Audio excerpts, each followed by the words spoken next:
Good morning and welcome to On the Mark. It's our Friday show. Myself and Shaheel sitting here. We're going to be going through this card as best as we can. I've done quite a bit of studying, a lot of video watching, a lot of track work as well, and hopefully we can have a good day's racing. It is sponsored by the South African racing community, which is nice because I get to catch up with a couple of my old friends, and I'm really looking forward to tomorrow's racing. Shaheel, first race, never easy, the 020s, but I suppose everything's leading towards Never Fear.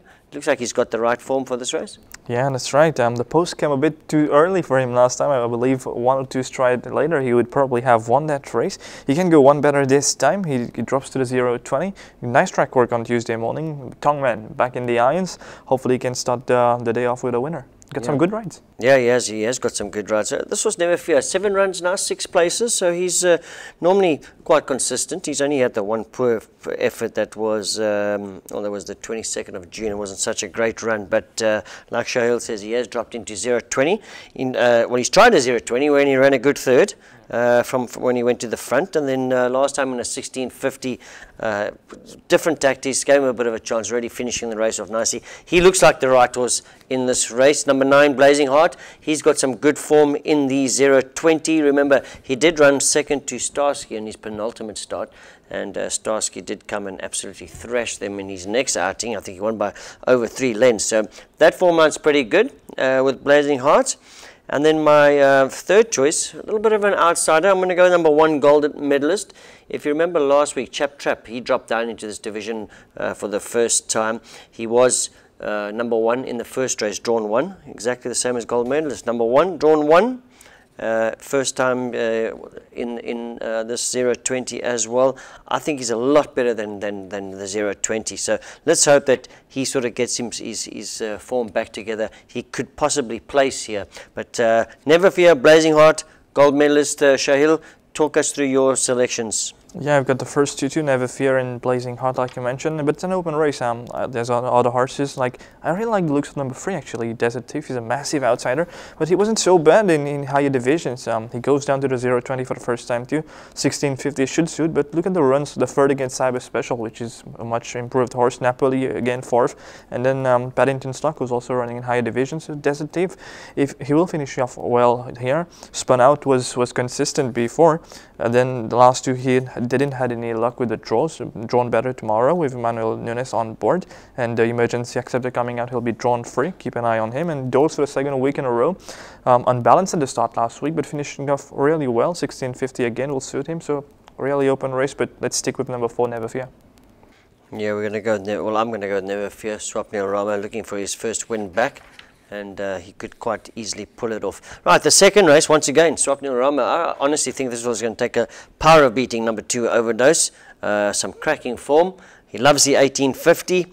In fact, I think on International Day he won a benchmark 41 over 1850. There was a good run behind 8 Cities last time. 1850. This horse's work on Tuesday morning caught my eye. Swapnil Rama once again. I do believe that he's probably the best horse in this race. So I'm going to go number 2, Overdose. Jama always runs well with Pravesh Haril, this horse. And on his South African form, he should, the 1850 should suit him. Remember, he's won over 1800 and 2000 back in South Africa. Never 1 year, only the 4 place, and I think every time he's run a place it's with Pravesh Haril on his back. So he gets on well with this horse. He's drawn 1 as well. So I'm going to put him down as the biggest danger. And then once again, I'm going for a horse that's dropped down. He's done absolutely nothing in Mauritius, Booster Top. He's now in a benchmark 31, which is unbelievable. And if you think about it, he's a 5-time winner back in South Africa. He won from 1160 right up to 1800. And Booster Top, I know he's a 9-year-old now, but it's not the greatest of fields. With all due respect, obviously you've got to respect Jetpath and Starsky, but these horses are coming up in sort of rating. And Overdose has proven himself in this sort of rating. So he will be my first choice. In fact, very close to bankering number 2, Overdose. You know, there's actually only one thing that worries me about Overdose. Like you mentioned, he worked very well, yeah. But the thing is, he's a very light sort, this horse, and even Swapnil Rama is a lightweight jockey, so I'm just scared a bit about that dead weight thing because he's carrying 61 kgs. I don't know if he's carried 61 kgs before, but probably that could be a little bit of a concern there on 1850, but he, like you said, working extremely well. Benchmark 31 right up his alley. Should be the horse to beat. Jama, like you mentioned, finished off really strongly last time in Euroclydon. He's not such a consistent performer, but looking at his work, and they have opted to keep Pravishoril on board and not give the ride to the youngster Eric Nguane. That shows that Pravishoril goes well with him. And Starsky, yeah, he's going up in class, but the way that he won last time by more than 3 lengths, that was very impressive. If he can dictate his own pace right up in front again, he could take some catching, but Overdose, if the weight is not too heavy for him, should be right there. Okay, all right, that's the second race, done and dusted, the Kevin Connolly Memorial Trophy. Let's go to the Empress Palace Imperium Club Stakes Souvenir Trophy. It's quite a mouthful. It's a 1400 meter, it's a benchmark 36, quite open races. I make this race quite tough. Very unfortunate what happened to Well Connected. He, you know, I suppose Pravin Nagadu's got every right to use his trump card, but with him using that trump card, it just pushed Well Connected out because even though he was an emergency acceptor last time, he was scratched before the race, so he lost his. Because, yeah, exactly. It would have been nice to have Well Connected here. I think he would have taken quite a bit of beating, even with that bad draw. Right, let's get back to the race itself. Like I said, it is quite a tough race. I'm going to lean towards Taranaki as my first choice. Good second behind Promise Story, beat Volatile Energy before that. He's got some decent form. He's quite a consistent. He's had the 6 runs, 2 wins and 3 places. And the one unplaced run was over 1850, and I thought it was a little bit too far for him. So back down to the 1400. I'm going to make Taranaki my first choice. Varside, quite a regular campaigner. He's got some decent form in the 36. Manuel Nunes back from Singapore. The Herchan Nunes combination doing very, very well. So Varside will be second. And then Badawi, unfortunately, he's got that poor draw, but he shot off to the front last time with that 7 draw, and he absolutely annihilated them, and he beat Aspara going away. So Badawi, he'll be my third choice. So Taranaki, Varside, Badawi, but it's a tough race. I think you've got to put in a couple, yeah? I'm actually going to take a chance and bank on number 3, Taranaki. He got stuck on the fence last time out before the turn in, and that cost him the race because Promissory just took the first run and flew home. In my opinion, he was finishing stronger than Promissory that day. Tomorrow with a clear run, nice draw in 6. If he's not too far back and Norris Jagla reads the race well, Taranaki should be very, very hard to beat, I would imagine. For second, I do like Varside actually. Ignore his last run. He was drawn in the bushes, never had an easy race from there.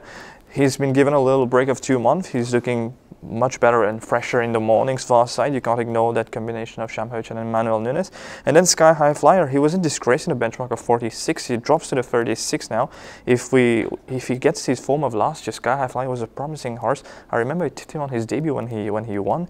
So Sky High Flyer is a horse full of ability, but it just depends which Sky High Flyer we get tomorrow. Okay, and then one horse I want to talk about, well, not just if you are a pick 8 player, put in this horse Carlos Mumba. He's got some terrific South African form. He's run second to Sinatla. He's beaten Vasco Sweet Tractor as well, and I would imagine the 990 was obviously too short for him. The only thing is he has been off for a little bit, but his barrier trial was pretty decent. So if you are a pick 6, pick 8 player, don't leave out number 5, Carlos Mumba. Right, race 4, once again, a tough race here. Obviously, a lot's going to sort of depend if Consul of War stays at 1850. The way he's been racing, you'd imagine that he is going to stay out the trip of the 1850. He has run in 46, and he's run well in 46. Last time he got beat just a length by Springman, running on once again. And if you look at his wins, he's come from off the pace every single time, absolutely flying towards the death. So I would imagine Consul of War is going to stay. So that's just my opinion. And if he does, I reckon he's going to be the horse to beat. Paddington's Luck's done nothing wrong. He's looking to pull off a hat-trick. His work on Tuesday was very, very good. He does step up in class, but he looks quite decent, this was Paddington's Luck. So I would definitely include him. I think the 1850 is going to suit him as well. And then my third choice, Euroclydon, went to the front last time. This horse runs well this time of year. When the weather starts sort of heating up, he for me, he's a summer horse, and well, he showed it last time when he won sort of at the end of August, which a little bit earlier than he has done well, but he's looking pretty good, this horse as well, Euroclydon. So that's going to be my trifecta. Shaheel, Consul of War, do you think he's going to stay there 1850? I do think so, because he ran on 1850. Unfortunately, Rowan fell that day, but he was traveling so nicely into the backstretch, so no reasons why I would suggest he won't stay. Actually, this race will boil down to a very tactical race because Britain Davis got two horses. Euroclidon holds many cards in his hands. If he sends a good fraction up front, that will obviously advantage the finishes like Consul and Paddington's Luck. But if he goes in a reasonable pace, that could advantage himself. So it depends on what Dennis Schiffel will try to do from up front. But like if the pace is on, definitely Consul will finish off really strongly. So will Paddington's Luck. Like I mentioned, he's been in terrific for a track work like this. He's looking for the hat trick. He's a horse that will climb up the divisions. 41. Yes, from 31 to 41 is a big jump in class, but I think he's a progressive sort. So everything will depend on the tactics of Euroclidon. Yeah. And I think Paddington's Luck's probably a little bit better than his 34 rating as well. But at the end of the day, I think the big question there is whether or not Consul of War is going to stay the 1850. I personally think he will stay it. Right, the fifth race. We mentioned this also on Wednesday, Virtue. Been very, very unlucky in his last two starts. Both times he's looked like he's been home and hosed. And Mutsi's just come and grabbed him on the line. He's got good form. One of the few horses this season that has managed to beat Wall Tag. I think he's just been a little bit unlucky this horse, and I think now with no Mutsi in the race, he's going to be quite a tough horse to beat, in my opinion. Obviously, Mutsi's stable companion, Silken Prince, he has to be respected. He is coming up in class, though, quite a bit, from a 41, 46 now up to the 51. He did beat Iditarod Trail. I think he was quite disappointing last time, if I remember. Third, yeah, a bit of a disappointing run. He's probably going to be the biggest danger to Virtue, but I personally cannot see Virtue getting beat here. I personally would like to see him go to the front. You know, when he beat Wall Tag from that 9 draw, shot off to the front. They have changed tactics since then. But I mean, if you look at this race, there's nothing really that's going to really want to go. So, unless maybe Flower Blue, but I think that if this horse goes to the front, Virtue, he'll take a lot of beating. And then my trifecta will end off with Hastings. Definitely agree with you. You know, Virtue did a very good trial with those blinkers. So the blinkers, if he tries to follow, I might fear that he might pull a little bit. So the best thing would be for him to go up front. He won from the front before, from a barrier 9. He's got a much more better barrier tomorrow. Like you said, no Woods this time. So, if he goes to the front, he might be really tough to catch. Silken Prince, what a consistent sort. 5 starts, 3 wins, 2 second places. Goes into the 51, but that shouldn't be a problem because he's got some good South African form. He's run against the likes of Hawam and National Park, which are 2 very decent horses in South Africa. So he's the main danger to Virtue. And then Hastings also for me, because I watched an interview of Diego de Gouveia. He said no one understood at the stable what happened with him last time, even his last 2 starts. But they think that he's working a lot more better at track work and he could make amends. Okay. And Cedric Sejon's only got the 1 ride coming down to Champ-de-Mars just for the 1 ride, so he'd like to go home with a 100% record. Right, it is the South African Airways Cargo Cup. It's a 1450 benchmark 61. On paper, it looks like a 3-horse race. I'm going to go with number 8, Ouzo. Finally got it all together last time. He beat Dollar Tractor. It was a terrific ride from Yashini Mamdi. I thought he gave him an absolutely good ride. And I'm going to put him in front of Big Mistake purely on the Wall Tag form. You know, he's finished sort of just, in fact, he beat Wall Tag. Unfortunately, he lost it on an objection. But that particular day, he had 58 kilos. And if you go back to Big Mistake, who's finished a length and a half behind Wall Tag, he's at 55.5 kilos. So there is about a 2.5, 3 kilo difference. But it's not a direct form line; it's an indirect form line. But Ouzo, I think he's just he's bad luck. I would imagine his bad luck is behind him, and well, let's hope it is, and maybe he could pick up a feature race because he really is a nice horse. He's been really consistent. Simon Jones looking for that elusive first win. This was really impressive first time out when he ran 3rd behind Barrack Street, really flying at the finish. In fact, his finishing times back in South Africa were pretty good as well, and that's why over 1600s, 1500s, and some impressive finishing times. He has got the blinkers on first time as well. And then, like I said, Big Mistake, big disappointment last time. He got caught on the fence.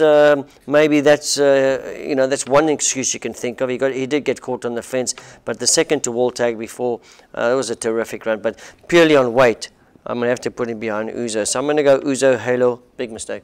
I'm going to stick with my 2 to follow, Haler. Hopefully Simon cracks his first winner, and what the story would be if he can win the feature race of the day. Nice debut, like you mentioned, to Barak shooting in the 19, which was relatively too short for him. All his races back in South Africa has been with the blinkers. Very happy to see the blinkers go back on. Definitely will be suited by the 1450. Nice barrier. Has shown a bit of pace in South Africa, so he will probably be in the box seat compared to his main opponent's Big Mistake and Ouzo. So I'm going to stick with Haler for the win. Ouzo, like you mentioned, got to win last time. Outstanding form this season against Woltag, perplexing Mamborog and even Donald Tractor. Definitely we got to keep him right behind Haler. And then Big Mistake, it just depends on how he was going to run tomorrow. For me, he was a bit disappointing last time. Yeah, he couldn't find a daylight on the inside, but he never really kicked. Never quickened, no. Yeah. He never really quickened. I thought he was just sort of, when horses were moving forward, he was being eased back. So it's difficult for a horse when they're getting eased back when they want to quicken, and then to quicken straight away, it's not easy. So it'd be nice, even though he's drawn 4, it'd be nice to see him sort of one off the fence.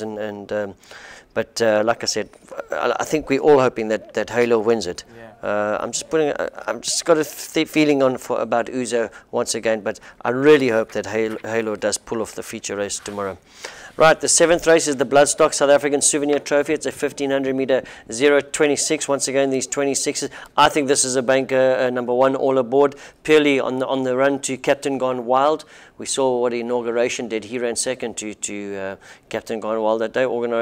Inauguration absolutely trounced the field. Unfortunately, he has got the 9 draw, but he has come from off the pace. If you go back to that run to Overdose over the 1850, which I thought was a little bit too far for him. I think coming back to the 1500, if you have a look at his last run, he actually hit the front, sort of like 50 out, and then Jetpath and I can't remember the second was on that particular day. Never Fear came and nabbed him, but all aboard. I went and watched that Captain Gone Wild run again last time. I think if he runs anything like that, he'll be a very, very hard horse to beat. The danger is obviously Carlton Heights, drawn 1, the new jockey on board. He ran, I think, was just over a length behind all aboard last time. Big turnaround in the draws now.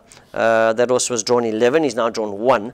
Well, there's not much difference between all aboard's draw. In fact, he's going to be drawn the same with the emergency acceptor coming out. So he's going to be drawn 8. But big turnaround in the draws, Carlton Knight. He has been a horse of mine to follow. But I just think that sort of Captain Gone Wild form is going to be too strong. And then 3rd place, I'm going to go Sir Cape, is probably the 3rd best should run a place. Yeah, I'm actually going to go with Carlton Heights. It was my training shot on Tuesday morning. I would imagine he would lead from barrier 1 this time. Last time he was drawn in the bushes, drawn 11. Eric Angwane, so I interviewed him. He said that he likes front runners, so let's see how he goes. So on his second ride, I'm going to stick with Carlton Heights. All aboard, I think the 1500 meters he might just come too late. Carlton Heights could be home and cruise at that time, so I'm going to stick with Carlton Heights to beat all aboard. But like you mentioned, he's got terrific form. And then for Third Phoenix Rising, he drops to the 0.26. I know he's an old friend of yours, but he's got some good form too. Second to Consul of War on the 0.20. Master of Spain until dawn, so he should be very, very competitive in 0.26. Okay.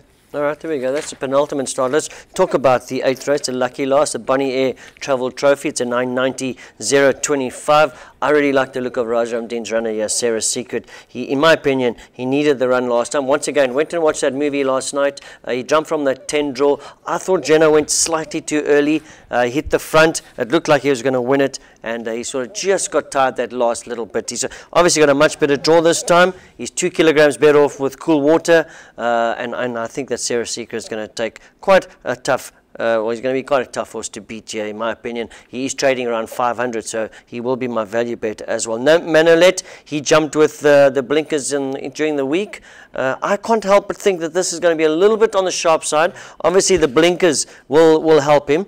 He ran a good race over 990, and that was just behind Sarah's Secret. But I just everything I've seen about this horse makes me think that he wants the 14, the 1500. So let's see how he goes. And then Simon Jones, once again, he's got a decent choice here with Night Chapel. He's got some good 990 form. He's got a lightweight, decent draw. I would imagine he could run a place here as well. Yeah, I mean, he could be my value bit of the day. I think he's at 500 rupees. He's a real 90 horse compared to the other horses. He's got some nice form of a 919, the 025. He's got a nice draw, a featherweight, so why not Whitechapel? And then for Manilot, like you mentioned, I also don't think that the 990 is his best instance. Will he have the speed to go with them? Hopefully the blinkers help him with that. And then Sarah's Secret, like you mentioned, Jano probably went a bit too early last time, and he was wide also in that first turn, so that probably cost him the race. Cool Water beat him that day. It would be interesting to see if he repeats that performance tomorrow. Yeah, it will be interesting. Terrific win by Cool Water last time at any price. All right, what did I say my value bet? We got value bet in the same race. I'm going Sarah's Secret. You going with Whitechapel. Bankers of the day? I'm going to take a chance on banker Taranaki. Okay, I'm going to bank a number 2 Overdose in the second race. I think he'll take quite a lot of beating. All right, there we go. That's our wrap for our Friday show. On the mark, remember, we will be back next week. Well, I'll be back. I think you're writing exams or something. Yeah, so I'll be on my own on Wednesday. I will be going to this card and a couple of training shots for you as well. Thank you very much for joining us. We will see you next week. Goodbye.